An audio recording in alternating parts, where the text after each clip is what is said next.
Bonjour à tous et bienvenue sur cette vidéo de présentation de Your Text Guru. Je suis Pierre de Babar et nous allons répondre aujourd'hui à quelques questions que vous pouvez avoir sur Your Text Guru. Comment utiliser l'outil d'analyse sémantique et d'aide à la rédaction de Your Text Guru? Eh bien, l'outil d'aide à la rédaction, l'outil d'analyse de Your Text Guru vous permet de voir un score, objectif, un objectif de score, que vous voyez ici. La recommandation, ici, elle est à 60-66. Comment est-ce qu'elle est calculée? Elle est calculée en fonction des 3 premiers résultats de la page de résultats de recherche sur la recherche que manger avec un bagel que vous avez faite. Et ici, on voit qu'en gros, il y a peut-être des choses à corriger pour être un peu plus optimisé, un peu plus proche de l'objectif. Et pour s'aider un petit peu de tout ça, on va pouvoir regarder un petit peu les concurrents, voir comment ils s'en sortent. Et je vois que il y a sur certains top termes, je suis suroptimisé.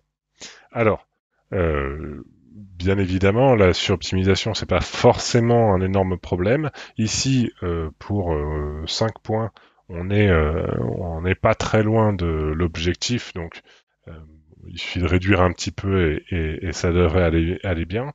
Alors, comment est-ce que je vais regarder ça? Je vais regarder un petit peu terme par terme. Là, je vois que sur le terme ingrédient, j'ai quand même beaucoup utilisé ce terme-là et je suis carrément dans le rouge sur ce terme-là, donc ça augmente en plus mon DSO, c'est un truc que je ne veux pas. Pareil, on va regarder, on va trouver ici le terme fume et on va trouver également le terme saumon, donc vraisemblablement saumon fumé. On en parle peut-être un peu trop dans le contenu. Voilà, c'est des choses qu'il va falloir éventuellement réduire un petit peu, désoptimiser un petit peu. Vous pouvez éventuellement supprimer un paragraphe, c'est pas forcément la catastrophe si vous supprimez un paragraphe.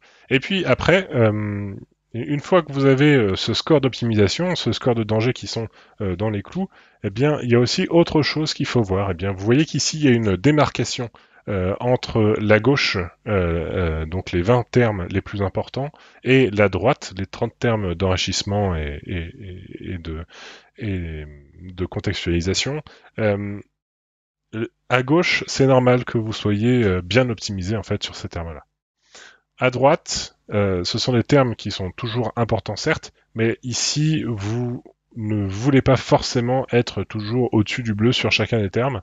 Vous voulez potentiellement avoir cet aspect de